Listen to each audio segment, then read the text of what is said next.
자, 검사 좀 해봅시다. 어디 보자. 잘못했어요.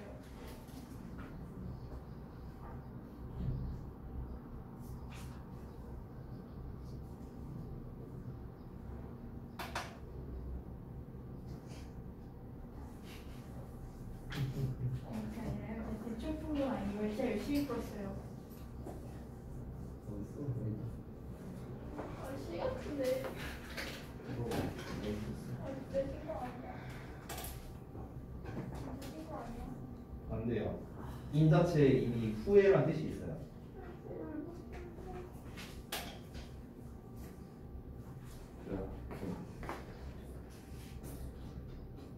뭐야 이거? 아이 기억이 안 나서. 저기 A로 보이지? A로 보이나?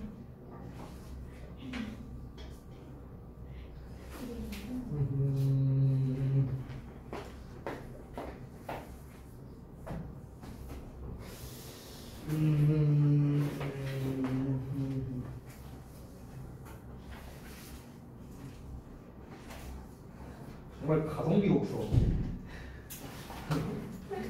야, 뭐가 이거? 여기 너무 A로 보였어요. 이렇게. 자, 보겠습니다. 제가 저기 뭐야 영작을 지금 수업을 안 한 지 되게 오래됐잖아요. 그래서 그 영작 들어가시는 선생님들한테 한번 여쭤봤어요. 지금 우리 2학년들이랑 저기 1학년 꼬맹이들 어떠냐? 잘하고 있냐? 한 분 한 분한테 여쭤봤어요. 이제 다 이제 영작반이 다르니까. 근데 막 그 영작 쌤들이 막 너무 칭찬을 하는 거야. 막 다 잘한다고. 그래서 막 잘하고 있다. 막 이러면서 알았어 있어봐. 그러니까 이제 가장 최근에 합류한 거는 이제 누리잖아요. 어찌 보면 우리 반에서. 근데 이제 막 선생쌤 맞죠? 그 선생쌤이 막 누리 막 너무 잘한다 어쩌죠. 막 이런 막 얘기를 하시는 거야. 그래갖고 그렇구나 하고 이제 내가 그래서 최근에 막 영작도 문제를 좀 내보고 어법도 얘네는 한 중3 좀 후반 수준으로 해도 되겠구나 했는데 점점 생각이 바뀌고 있습니다. 제가 간과한 것 같아요. 저기 뭐야 그 누구보다도 여러분을 오래 본 거는 저라는 걸 제가 간과하고 있었어요. 제가 이 선생님들이 너무 과대평가하는 거 아닌가? 여러분, 물론 여러분이 제가 봤을 때도 잘해요. 중2 치고 한 중 2.5 정도는 되는 것 같아요. 네, 중3은 아니고 중 2.5 정도 실력은 되는 것 같아요. 근데 지금 어법이나 영작이나 이런 걸 봤을 때는 아직 멀었어요. 아직 멀었어. 여러분이 아직 학교에서 시험을 안 봐봤잖아요. 그렇죠? 그냥 쌤 개인적인 생각인데 물론 학교마다 차이는 있지만 여러분이 그래도 한 90점대는 받을 수도 있을 것 같아. 나는 개인적으로 그렇게 생각이 들어요. 네, 다. 신일중이지. 그럼 빼고. 자, 어쨌든 신일중은 예외. 신일중은 좀 빼고. 근데 어쨌든 그렇게 잘 할 것 같은데 이게 제가 벌써 올해로 이제 우리 학원에 3년 차인데요. 이게 벌써 이렇게 학생들을 이제 많이 거치고 이제 하다 보니까 이게 시간이 되게 금방금방 간다는 게 느껴져요. 우리 처음에 저기 누구냐 예원이랑 성훈이랑 우리 상준이랑 처음 들어올 때 이 초딩 꼬맹이였는데 지금 중학교 2학년이잖아. 그렇잖아. 되게 금방금방 가잖아요. 그러니까 또 금방금방 시간이 지나고 너네가 또 금방 고등학생이 돼요. 진짜. 그러면 과연 얘네가 고등학생일 때라고 한다면 아직은 아닌 것 같아요. 아직은 시기상조입니다. 여러분이 전반적으로 봤을 때 전체적으로 6분 다 약점이 있어요. 근데 그 가장 결정적인 약점, 공통적인 약점이 뭐냐면요. 너무 문제를 풀 때요. 대충해요. 대충해. 대충 한다는 건요. 크게 두 가지입니다. 첫 번째, 문제를 제대로 안 읽어요. 일단. 전원 다 문제를 제대로 안 읽어. 내가 만약에 이 문제 멘트 한 달 동안 똑같이 내다가 내가 살짝 예를 들어서 어법상 어색하지 않은 것을 막 이딴 식으로 내가 말 바꿔 쓰지? 아무도 눈치 못 챌 거야. 문제를 제대로 안 읽어 일단. 이게 일단 첫 번째. 그리고 두 번째는 뭐냐면 이건 이제 방금 전에 말한 거랑 좀 비슷한 건데 꼼꼼함이 부족해요. 꼼꼼함이 부족하다는 건 뭐냐? 특히 영작할 때 그게 되게 많이 드러나거든요. 이것도 이제 문제를 제대로 안 읽는다와 연결이 되는데, 자, 문제까지는 오케이. 보기문 단어가 있잖아. 보기문 단어를 안 써.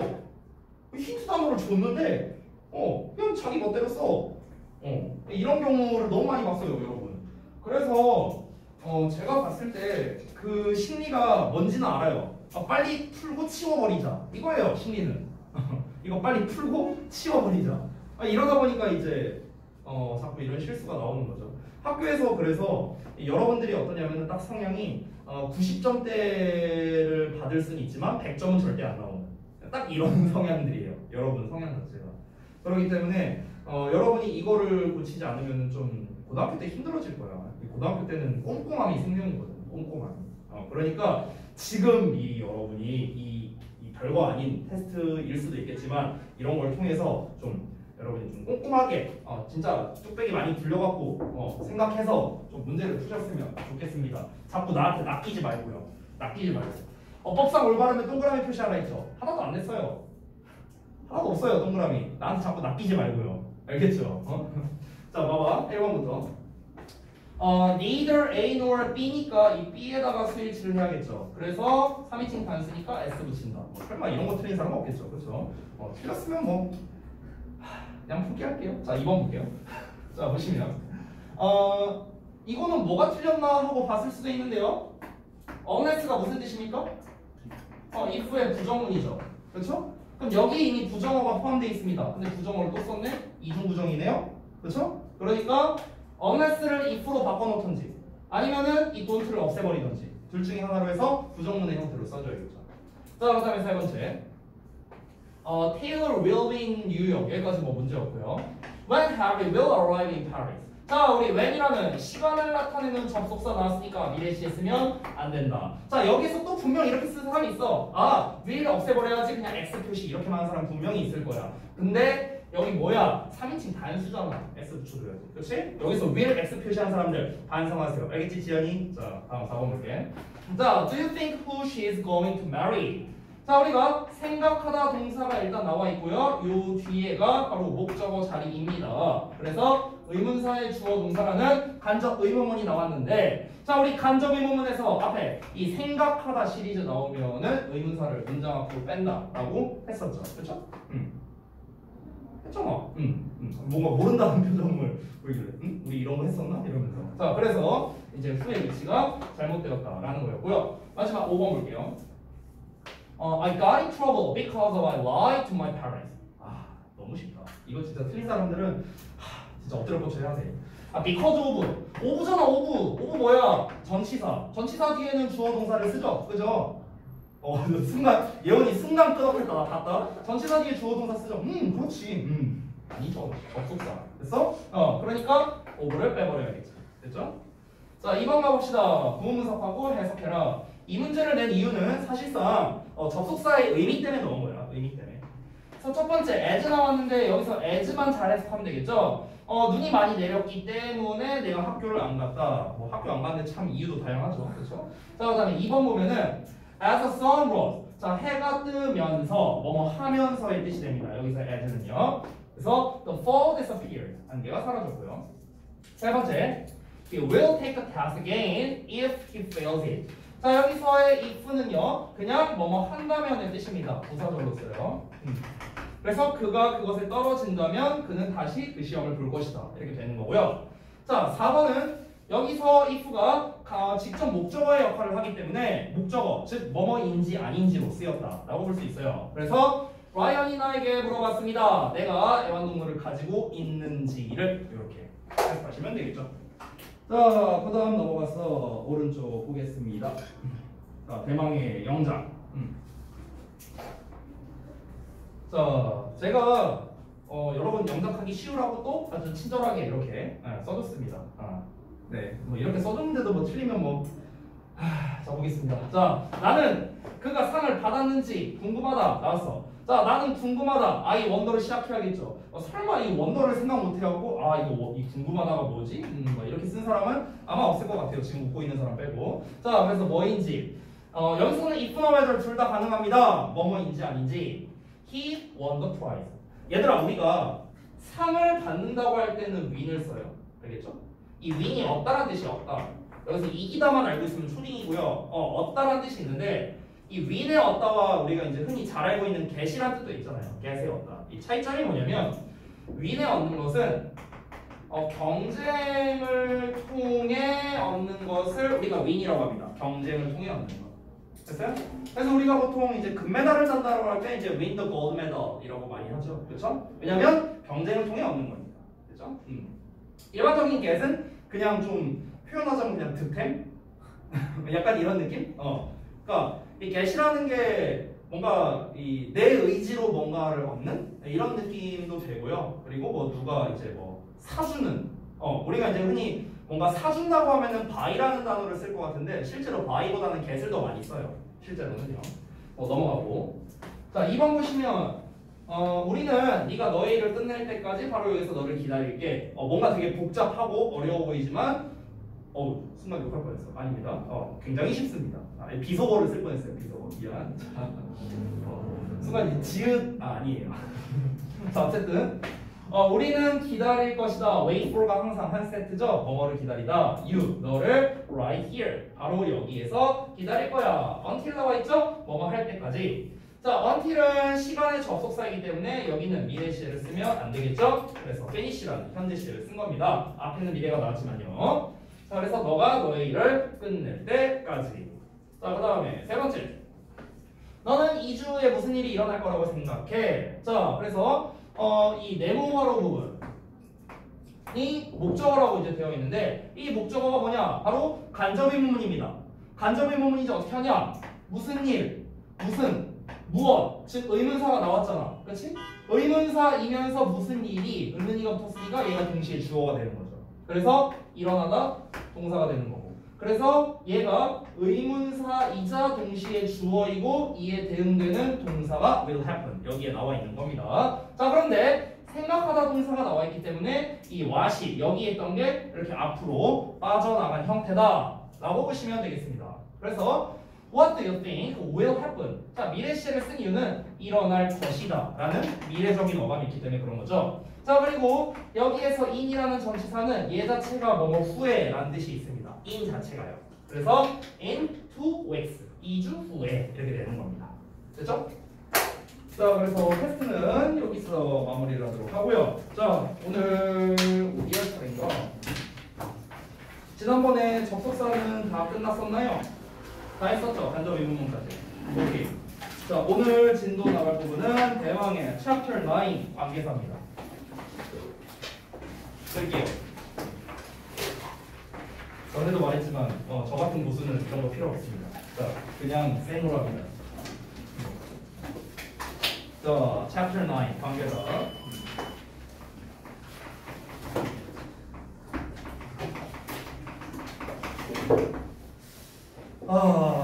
또 지겨운 게 나옵니다. 또 지긋지긋한 거 나왔어. 지긋지긋 1순위는 비교문이고요. 얘가 2순위인 것 같아요. 이 관계사가. 그런데 그럼에도 불구하고 사실 너무 중요합니다. 이 관계사는요. 사실 비교구문은 그때 말했던 우리 더비주동 그거 있었죠. 그거 제외하고는 고등부에서 그렇게 매력적인 어법은 아니에요. 사실은 그렇게 이제 잘 나오거나 이런 건 아닌데요. 이 관계사는 뭐 말할 것도 없죠. 얘는 뭐 그냥 평생 나온다고 보면 돼요. 평생. 제가 쌤이 중학교 2학년 때 관계대명사라는 개념을 처음 배웠고요. 중3 때, 고1 때, 고2, 고3 때, 대학교 때도 배웠어요. 심지어. 그냥 맨날 나와. 맨날. 지겨워. 심지어 대학교 때는 그 영문법을요 영어로 가르쳐요. 문법을 영어로 가르칩니다. 영어 문법을 영어로 이제 앞에 이제 원어민이 나오고 영어로 가르쳐요. 그래서 relative pronoun이 어쩌고 이러면서 가르쳐요. 이게 영어로 이제 relative pronoun이거든요. 관계가 있는 대명사 이런 뜻이에요. 이렇게 해 이렇게 막 가르쳐 대학에서. 몰라도 돼. 아무튼간.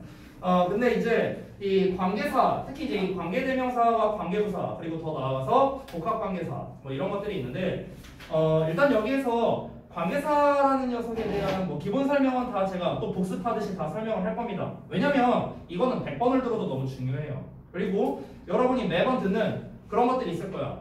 뭐 여기서 관계사에 대한 학습을 좀 미리 하셨던 분들이라면 무슨 뭐 관계대명사는 뒤에 뭐 불완전한 문장이 온다니 무슨 뭐 주격 관계대명사니 뭐니 막 해갖고 저랑 필기도 엄청 많이 하고 그렇게 공부를 했었을 겁니다. 자, 그래서 이번에 이제 수업을 할 때는요, 이 관계사에 대한 기본적인 설명은 일단 드리고, 그리고 실제로 그래서 얘를 가지고 어떻게 시험 문제를 좀 낼까라는 거, 그러니까 이런 거를 좀 중점적으로 한번 학습을 해보도록 하겠습니다. 자, 일단 첫 번째 기본 개념부터 갑시다. 관계사의 기본 개념. 자, 일단은 관계사라는 게 이제 종류가 많잖아요. 관계대명사도 있고 관계부사도 있고 복합관계사도 있는데, 일단은 이 1번 개념에서는 미안하다. 제목을 다시 쓸게. 미안해. 그래서 별표 표시 하나 하고 관계대명사를 먼저 하겠습니다. 오, 뭐야? 자, 관계대명사 먼저 볼게요. 첫 번째. 자, 개념. 일단 제가 이제 늘상 말하는 건데, 이 관계대명사는 결론부터 말하면 접속사와 이 대명사의 역할을 동시에 하는 녀석이 바로 관계대명사이다. 이런 얘기를 했습니다.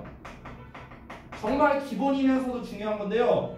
이게 여러분이 관계사를 오래 공부하다 보면은 이 기본적인 개념을 자꾸 까먹을 때가 있습니다. 근데 굉장히 중요해요. 이 기본 개념 자체가. 자, 접속사라는 거는 제가 지난번에도 배웠지만 두 가지 역할이 있고요.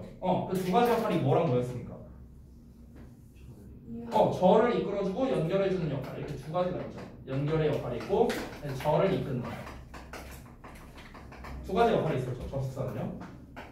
대명사는 어떻습니까? 대명사는 여러분 잘 알다시피 명사를 대신하는 거죠.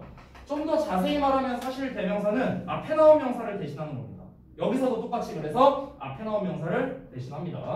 자, 그 다음에 두 번째, 대명사의 문장에서의 역할. 명사니까 당연히 주목보 역할을 하겠죠. 됐나요? 그러면 여러분 이 관계대명사가 할 수 있는 역할은 몇 개? 1, 2, 3, 4 무려 4개의 역할을 다 할 수 있다는 겁니다.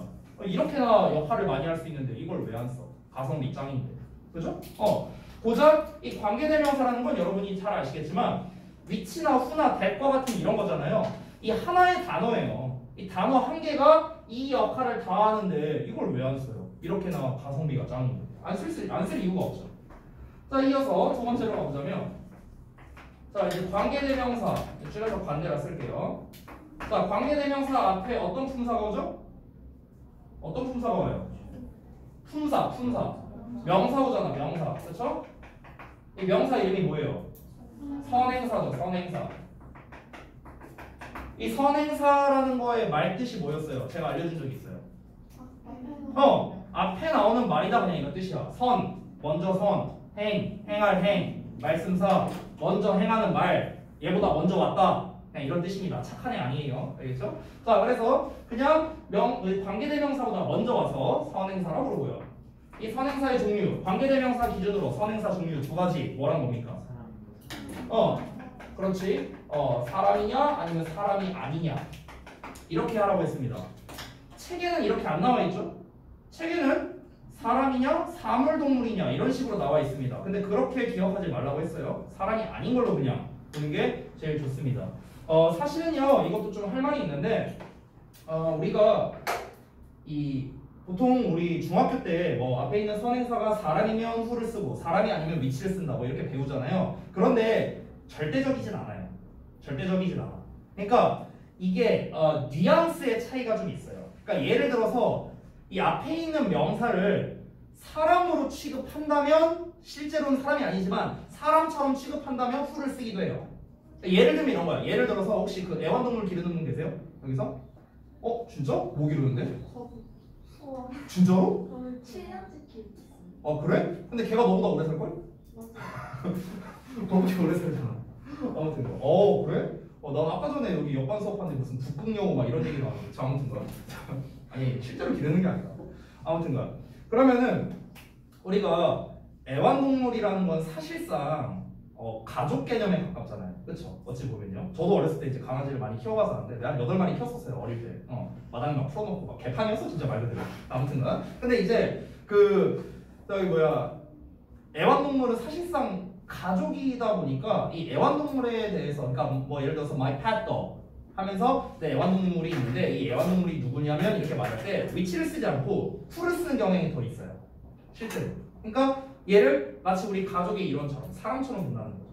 이런 경우도 있고 오히려 반대로 이제 우리가 어떤 직업을 말할 때 예를 들어 teacher 아니면 doctor 이렇게 이제 직업적인 거를 말할 때 있잖아요. 근데 그 직업을 말할 때 그 직업을 가진 사람이면 who를 쓰지만 그 직업 자체에 대한 개념 설명을 할 때는 which를 쓰는 편이에요.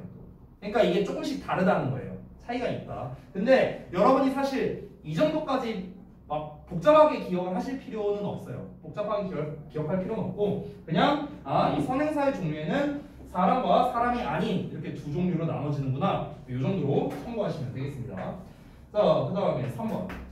이제 3번은 어딜 봐야 돼요? 뒤를 봐야 되죠. 저랑 수업을 해보신 분들은 잘 아실 텐데요. 이 항상 내가 3번에다가 별표 표시했었어. 나랑 필기를 많이 했던 사람은 기억할 거야. 자, 선행사 뒤에 관계대명사 나오고요. 자, 이 뒤는 어떻게 나올지 한번 보자고요. 자, 뒤에는요 절의 형태가 나오는데 뭐 이런 식으로 또는 이런 식으로 이렇게 절의 형태가 나옵니다. 절의 형태. 자, 그러면 이 덩어리, 요 덩어리가 바로 뭐다? 절이죠, 절. 주어 동사가 있는 덩어리니까. 자, 그런데 이 절이 하는 역할이 앞에 나와 있는 선행사, 즉 이 명사를 꾸며주는 역할을 합니다. 그럼 명사를 꾸며주니까 당연히 무슨 절? 형용사의 역할을 하는 형용사 절이 되겠죠. 형용사 절. 여러분 그 관계대명사의 종류가 지금 우리 118페이지 책에도 나와 있지만 뭐 who, which, whose, whom, 뭐 that 막 여러 가지 나와 있잖아요. 그런데 관계대명사의 종류와 상관없이 해석은 전부 다 뭐뭐 하는으로 해석하면 됩니다. 뭐뭐 하는. 종류에 상관없어요. 자, 그리고 좀 더 이어서 보면 우리 아까 1번에 써놨던 저 개념을 잠깐 보도록 하겠습니다. 자, 보시면 문장과 문장을 연결해주는 역할을 합니다. 앞에 문장이 나오고 이 뒤에 문장이 나와 있죠. 이 문장과 이 문장을 얘가 지금 연결해주고 있고요. 두 번째, 절을 이끌고 있고요. 세 번째, 앞에 나와 있는 명사, 즉 선행사를 얘가 대신하고 있고요. 네 번째, 얘 자체가 주어나 목적어 보호 역할도 하고 있습니다. 네 가지 역할을 다 하고 있어요.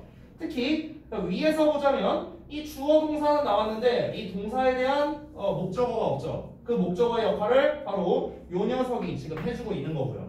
그리고 아래 있는 걸 보자면 동사 목적어가 나와 있는, 즉 주어가 안 나와 있으니까 여기서는 얘가 주어 역할을 해주고 있는 셈이 되는 거죠. 맞죠? 자, 그러면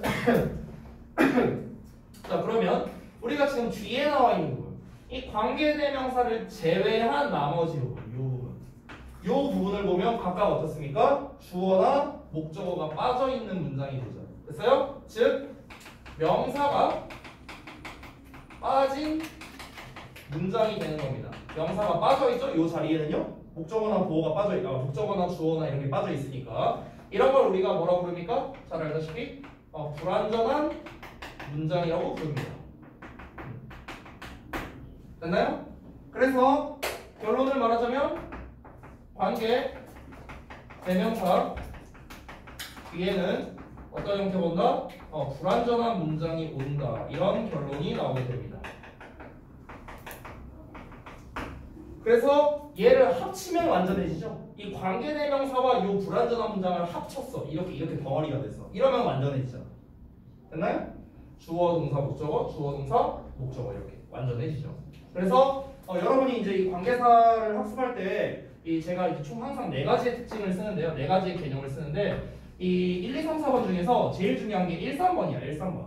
이 가장 이 중에서도 제일 중요한 게 1, 3번. 특히 중요하고요.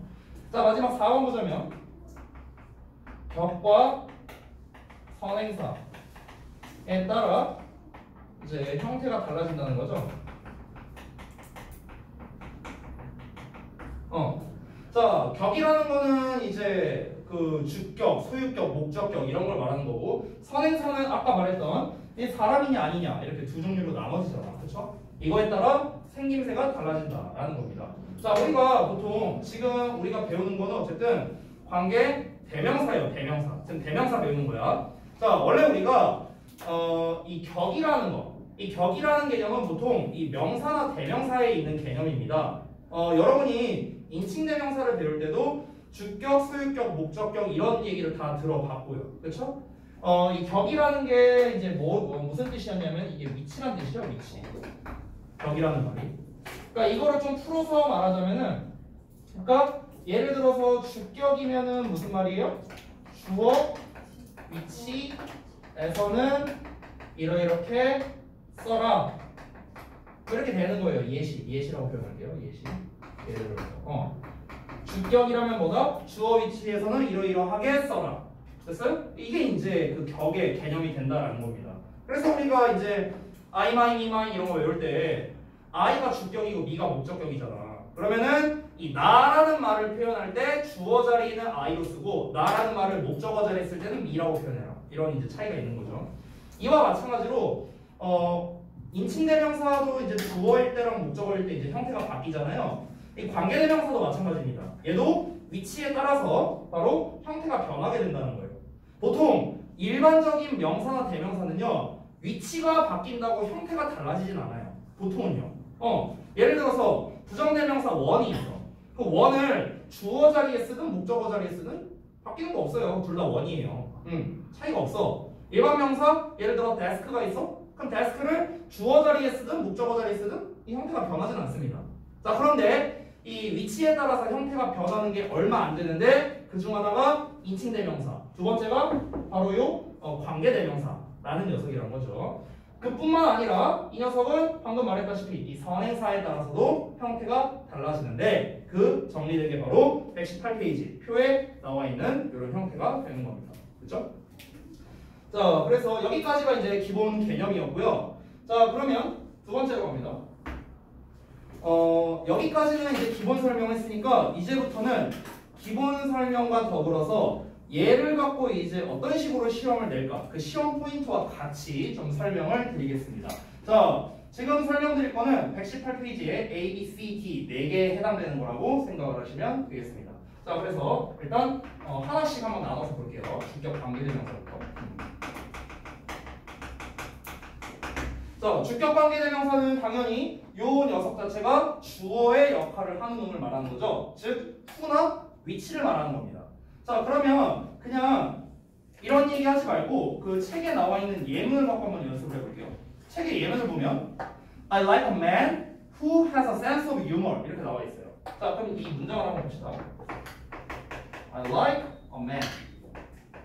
그 다음에 여기서 보면은 he has a sense of humor. 자, 이렇게 나와 있습니다. 자, 지금은 각각 2개로 별도의 문장입니다. 나는 남자를 좋아하는데요. 말이 좀 이상하네. 자, 그리고 그는 유머 감각을 가지고 있답니다. 자, 그러면은 이 두 문장을 이제 우리가 하나로 연결을 해볼 겁니다. 그냥 위에다 쓸게요. 자, 두 문장을 연결할 때 우리가 보통은 어떻게 하냐면 이 자리에 마침표를 없애버리고 그냥 여기다 and 쓰면 됩니다. 그렇죠? 그럼 두 문장 연결된 거죠. 마치 우리 초딩 때 짧은 글 찍기 하는 거 마냥. 그죠? 자, 그런데 자세히 보시면 여기에 있는 어맨과 여기 있는 he가 동일 인물이라는 걸 우리는 알 수 있습니다. 그렇죠? 이 남자와 이 남자가 똑같은 거니까. 자, 그래서 어떻게 하느냐? 똑같으니까 이 대명사를 삭제해버리고요. 왜냐면 이 대명사가 얘를 대신하는 거니까. 본체를 삭제하면 안 되지. 얘를 삭제해야죠. 그래서 대명사 삭제하고 이 접속사 and는 이 두 문장을 연결해주기 위해 쓴 녀석인데 이때 얘도 같이 삭제하면 지금 쌤이 없앤 게 바로 접속사와 대명사를 없애버린 거죠. 그래서 한 단어 관계대명사로 쓸 수 있다는 걸 알 수 있습니다. 자, 그러면 그 표에 나와 있다시피 관계대명사가 이렇게 여러 종류가 있는데 뭘 써야 되는가? 일단 앞을 보면 사람이 나와 있기 때문에 who, whom, whose 이 셋 중에 하나를 써야 되겠고 원래 지운 녀석이 주어였잖아요. 그렇지? 그러니까 여기서 똑같이 주격 관계대명사인 who로 써주면 완성이 되는 거죠. 그게 바로 책에 나와 있는 예시가 되는 겁니다. 그렇죠? 그래서 두 문장을 연결하는 건 이렇게 되는데 보통 중학교 2학년 수준에서는 낼 만한 문제예요. 중2 수준에서. 중2 수준에서는요 어렵지 않아. 이렇게 두 문장 주고요. 관계대명사를 이용해서 연결하라고 문제가 나와요. 어렵지 않겠죠? 자, 어떻게 하면 됩니까? 이 과정대로 문제를 푸셔도 돼요. and를 먼저 한번 써보고 공통인 걸 찾아서 대명사를 없애고 관계대명사를 쓴다. 이렇게 해도 되고요. 아니면 좀 속성을 하는 방법이 있습니다. 속성. 그 속성법을 좀 보여줄게요. 좀 빨리 푸는 방법은 뭐냐면 자, 자, 처음에 두 문장이 주어지자마자 바로 공통부터 찾아요. 공통을 찾아. 그리고 대명사 부분은 없앱니다. 없앴죠? 그럼 남아있는 게 이거죠. 남아있는 문장. 자, 이 남아있는 문장을 요 놈 뒤에다가 붙입니다. 어차피 뒤에 있네요? 그럼 그대로 냅두고 요 사이에 이제 앞에 사람이고 주어 빠졌으니까 관계대명사 후 쓴다. 뭐 이런 식으로 하면은 뭐 굳이 뭐 and 쓰고 뭐하고 뭐 이런 과정을 거칠 필요가 없죠. 됐어요? 이렇게도 할 수 있습니다. 자, 그러면 해석이 어떻게 되겠습니까? 이 덩어리가 앞에 있는 명사를 꾸며준다 했으니까 나는 유머 감각을 가진 남자를 좋아한다. 이렇게 되는 거죠. 됐어요? 뭐뭐 하는 해석이 이렇게 된다 했죠. 됐죠? 자, 그래서 결론적으로 말하자면 이 주격관계대명사 주관대라고 쓸게요.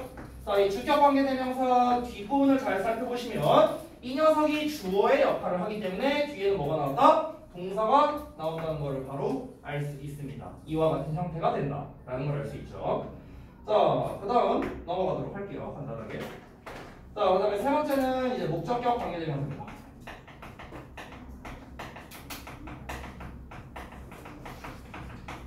자, 이것도 마찬가지로 예문과 함께 보도록 하겠습니다. The woman 하고 나와 있는데 한번 볼게요. The woman 어디 있냐? Wasn't my teacher. 자, 이런 문장 하나. 그리고 you saw her가 되겠네요. You saw her yesterday. 이렇게 있네? 맞나? 아, yesterday는 없네요? 그냥 쓸게요. 안 쓸래요. 자, 보겠습니다. 자, 이렇게 두 문장을 보시면요. 여기를 좀 바꿀게요. yesterday를 썼으니까 여기를 isn't로 잘 바꾸겠습니다. 이렇게 해야 좀 자연스러울 테니까. 자, 어쨌든 두 문장을 비교해 봅시다. 자, 그러면 속성으로 한번 연결해 볼게요. 속성 어떻게 한다? 자, 두 문장에서 공통은 얘랑 얘입니다. 그죠? 자, 그럼 이 상태에서 어떻게 해라? 대명사를 삭제해라. 남은 게 뭡니까? You saw yesterday 나갔죠? 이 남은 걸 어디다 붙여라? 이 똑같은 놈 뒤에다 붙이는 거예요. 여기다가. 맨 뒤에 붙이는 게 아니라 여기에다 붙이는 겁니다. 자, 그러면은 요 뒤에다가 붙이면 어떤 형태가 됩니까? woman you saw yesterday 이렇게 되겠죠. 뒤에다 붙인 거예요. 그 다음에 isn't my teacher 됐죠? 이런 형태가 되겠죠. 이거를 그냥 뒤에 붙인 거야. 지금 여기 you saw yesterday를 요 사이에 쓴 거예요. 됐죠? 자, 이 상태에서 뭐만 쓰면 됩니까? 요 앞에 관계 대명사를 써도 되겠죠. 잘 안 보이죠? 요 사이에 관계 대명사만 써주면 되겠죠. 자, 관계 대명사를 쓰려고 봤는데 여기에 나와 있는 her가 목적어였고요. 앞에 있는 녀석이 사람이니까 목적격 관계 대명사면서 사면서 이제 선행사가 사람인 whom이라는 형태로 써주면 되겠습니다. 됐죠? 물론 who를 써도 되고요. that을 써도 됩니다. 근데 일단 정석적으로 갈게요. 정석적으로. 자, 그래서 결론. 여러분은 아래다가 결론을 써주세요. 저는 공간 없으니까 여기다 쓰겠습니다. 자, 목관대. 목적격 관계 대명사는 지금 뒤에 형태가 어떻게 나왔습니까? 목적격 관계 대명사 뒤에는 you saw 주어 동사가 나와 있는 거를 확인할 수 있습니다. 됐죠?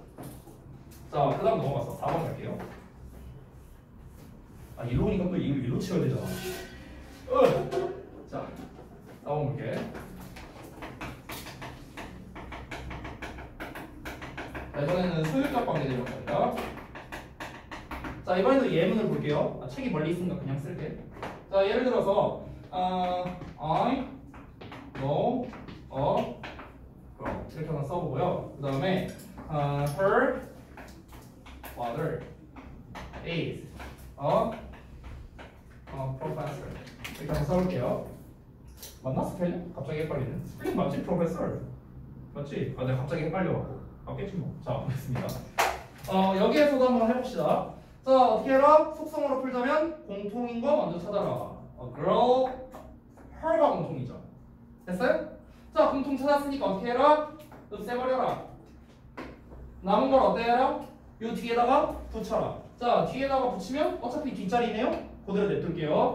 자, 이 상태에서 이제 관계대명사를 써주는데, 자, 앞에 나와 있는 게 일단 사람이니까 후, whom, whose 세 가지로 쓰면 되겠고요. 셋 중에 하나. 그리고 삭제해버린 게 her라는 소유격이죠. 그녀의 아버지니까. 그렇죠? 그래서 똑같이 소유격 관계대명사 whose로 써주면 되겠습니다. 됐나요? 해석은 똑같습니다. 요 덩어리가 이렇게 꾸며주기 때문에, 자, 아빠가 교수이다가 아니라 아빠가 교수인 소녀를 알고 있다. 이렇게 해석이 되는 거죠. 됐나요? 자, 그러면 요 놈도 한번 결론을 내려보자면, 조금만 얘는 조금 여기다 쓸게요. 자, 소유격 관계대명사 소관대는요 뒤에 주어 동사가 나오죠. 얘도 father is라고. 그렇죠? 그러면 얘랑 똑같죠. 얘도 뒤에 목적격 관계대명사 뒤에 주어 동사고 소유격 관계대명사도 뒤에 주어 동사 나왔습니다. 자, 그런데 그럼 여기에다가 그냥 내가 당구장 표시하고 설명을 따로 쓸게요. 그러면 뒤에 똑같이 주어 동사 나오는데 이 소관대랑 목관대를 어떻게 구분을 해야 되는가? 구분하는 방법. 자, 두 가지 방법이 있습니다. 여러분은 두 가지 방법을 모두 이용하셔야 됩니다. 자, 목적격 관계대명사와 소유격 관계대명사의 구분법을 알려드립니다. 첫 번째. 자, 요 녀석은요, 이 밑줄 친 부분은 불완전한 문장입니다. 그렇죠? 목적어가 빠져있으니까 불완전이죠? 그런데 소유격은 놀랍게도 얘는 완전이에요. 관계대명사에서 유일하게 뒤에 완전한 문장이 나오는 게 바로 이 소유격 관계대명사. 여기 봐봐. Father is a professor. 이 형식 완전한 문장이잖아. 그렇죠? 그러니까 유일하게 완전한 문장 나오는 게 바로 이 소유격 관계대명사다. 이게 첫 번째고요. 자, 두 번째. 우리 이 관계대명사 앞에는 항상 뭐가 나오죠? 선행사, 즉 명사가 나오죠. 명사가 이렇게 나오겠죠? 자, 소유격은 우리가 뭐의라고 해석하죠? 그럼 어떻게 하면 되냐? 앞에 나와 있는 이 선행사, 즉 명사에다가 의라는 말을 붙입니다. 의. 그리고 뒤에 나와 있는 이 주어에다가 연결을 시켜버립니다. 이렇게 명사의 주어 이렇게 연결시켜서 말이 된다면 소유격이에요. 명사의 주어 연결했는데 말이 안 된다? 그럼 목적격입니다. 됐죠? 엄청 쉽죠? 그러니까 한번 보자면 아까 전에 여기 예문에서는 그 여자의 너 이러면 말이 이상하잖아. 여자의 너가 뭐야? 말이 안 되잖아. 그렇지? 근데 그 소녀의 아빠 하면 말이 되잖아요. 그렇지? 그러니까 소유격 쓰는 거예요. 됐죠? 이런 식으로 우리가 구분할 수 있다. 자, 우리가 이 관계대명사에 어떤 격을 써야 되느냐, 이 격을 구분하는 문제가요 원래 많이 나오는 문제는 아니거든요. 그런데 소유격은 잘 나와요. 얘는 잘 나와. 이 소유격은 고등부에서도 나옵니다. 그래서 이 소유격 관계대명사의 구분하는 방법 뒤에 완전한 문장 나오고 뭐뭐의 뭐를 연결해서 말이 된다라는 점. 요거는 좀 여러분이 기억을 해주세요. 이거는 잘 나옵니다. 아시겠죠? 자, 그리고 마지막 뒤에 나와 있는 그 관계대명사 what에 대해서 한번 살펴봅시다. 자, 5번으로 쓸게요.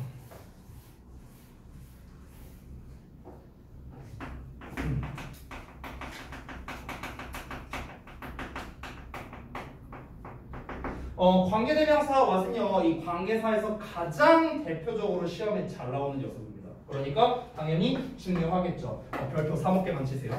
중요하니까. 자, 관계대명사 what이라는 녀석을 좀 보자면 얘는 좀 특징이 따로 있으니까 좀 설명을 드리겠습니다. 잘 보세요. 첫 번째.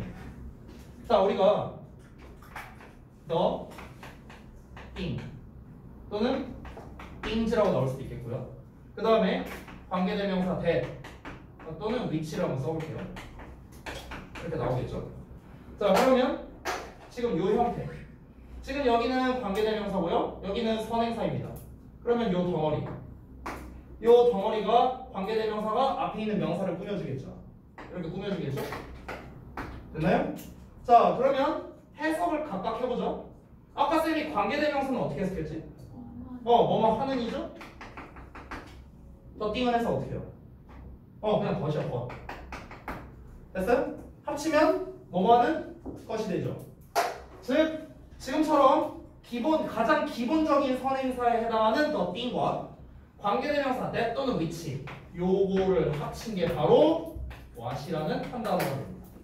됐어요? 그래서 우리가 이 관계대명사 what을 배울 때 문법책이 항상 써 있는 게 뭐냐면 선행사를 포함한 관계대명사라는 멘트가 항상 있어요. 선행사를 포함한 관계대명사. 선행사가 여기 안에 들어있다라고 보시면 되겠습니다. 그래서 이 관계대명사 what은 좀 특이하게도 선행사가 들어있는 데다가 해석이 뭐뭐 하는 것으로 되기 때문에 얘는 형용사절이 아니라 명사절을 이끌어요. 명사절. 다른 관계대명사와는 다르게 명사절을 이끌고요.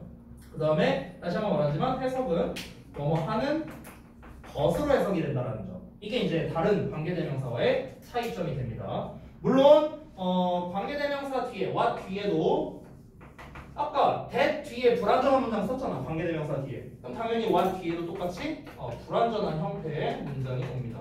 줄여서 제가 불완문이라고 쓸게요. 불완전한 문장. 됐나요? 자, 여기까지가 그냥 관계대명사 what에 대한 그냥 기본적인 거예요. 기본적인 거. 기본적인 건데, 자, 이거는 다 책에 나와 있는 설명이니까 이거는 됐고요. 책에 안 나와 있는 설명을 해줄게요.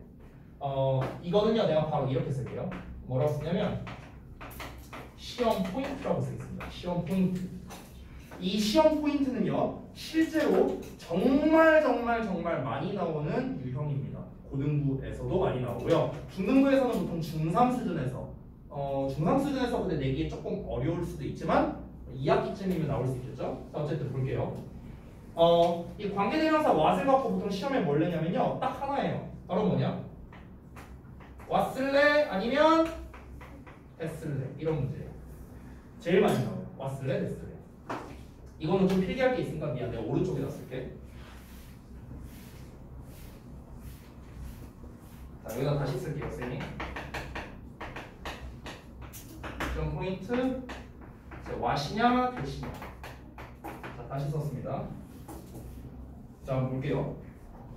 이 왔을래, 됐을래를 구분하는 문제의 가장 핵심부터 먼저 말씀드리면요, 핵심. 이 구분법의 핵심은 뭐냐면요, 핵심이 뭘 것 같아? 뭘 잘해야 이걸 풀 수 있을 것 같아? what이냐, 됐이냐를? 해석이요? 구문분석? 네, 구문분석이에요. 구문분석. 해석은 잘해봤자 의미가 없습니다. 왜냐? 둘 다 뜻이 똑같아요. 둘 다 뭐뭐 하는 것이에요. 어떻게 구분할 거야? 그렇죠? 해석으로 구별할 수 없습니다. 자, 그런데요, 여러분, 제가 예전에 혹시 나 대학교 1학년 때 대성애자 교수님 얘기해 준 적이 있죠? 제가, 그렇죠? 성원이 없었나 보네. 그때 우리 3명 있을 때 썼나 보네. 그치? 아, 지한이도 들었냐? 너는 왜 못 들었어? 기억을 못 하는 것 같아. 지한이가 기억하고 있다면 너도 들었을 거야. 아무튼. 그러니까 이제 제가 말하고 싶은 건 뭐냐면, 우리가 문법적으로 쓰임새를 보면 what은 쓰임새가 3개거든요. what은 문법적으로 대략 11개예요. 쓰임새가. 그럼 경우의 수가 33개예요. 됐을래, 왔을래 문제가 경우의 수가 33개라고. 33개. 그럼 이 왔을래, 됐을래 문제 나오면 33개 다 대입하고 앉아있을 거야? 언제 대입하고 앉았어? 그럴 필요가 없습니다. 왜냐면요, 됐을래, 왔을래 문제는요, 문제 의도가 2개밖에 없어요. 딱 2개입니다. 시험 문제 의도가 2개밖에 없어요. 이 2개만 여러분이 잘 파악하시면 됩니다. 하나씩 볼게요. 자, 첫 번째 왔을래, 됐을래 문제 첫 번째 의도는 뭐냐? 아직 쓰지 말아봐. 이따 쓸 시간 줄게. 첫 번째는요, 관계대명사 왔을래, 관계대명사 됐을래입니다. 이게 첫 번째 문제 의도고, 두 번째 의도는 뭐냐면 관계대명사 왔을래 아니면 접속사 됐을래입니다. 이렇게 2가지 의도가 있어요. 둘 중 하나예요.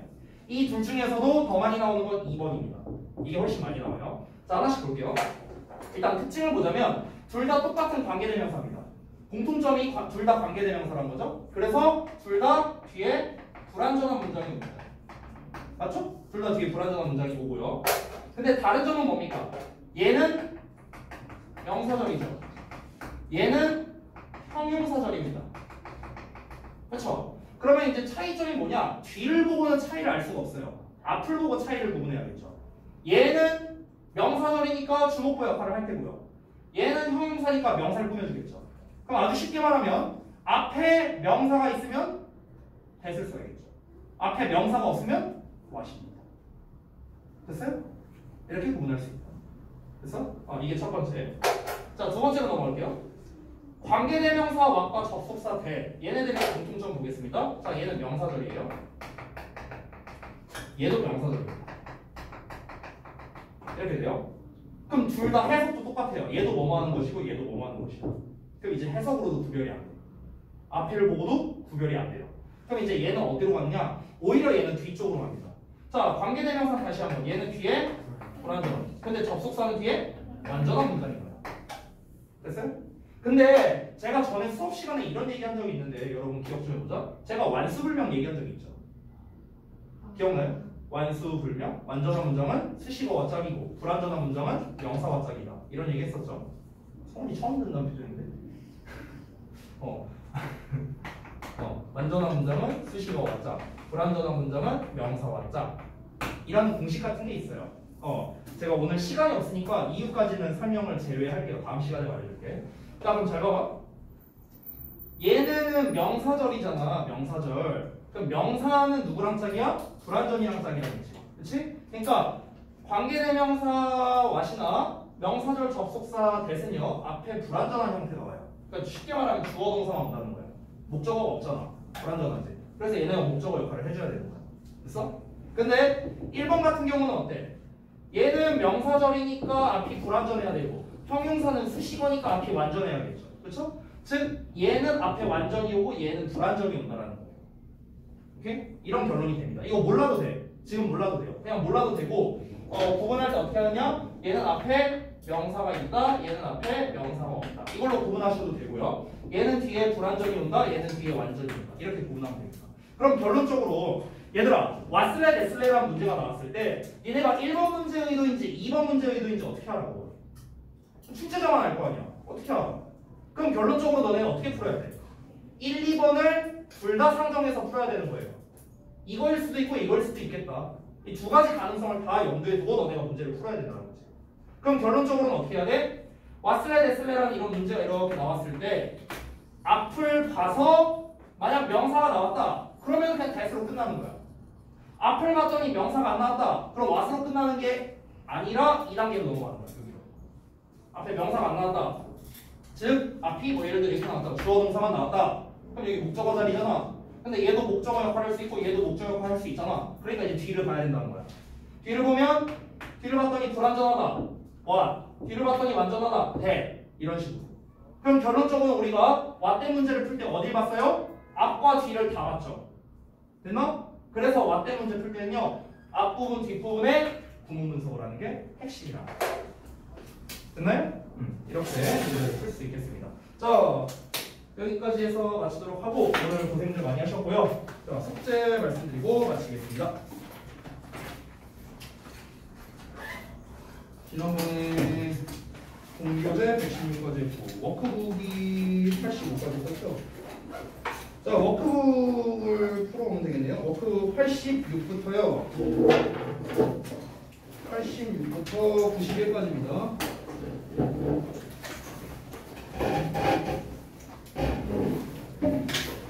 문제 풀고 질문할 거 체크해 오세요.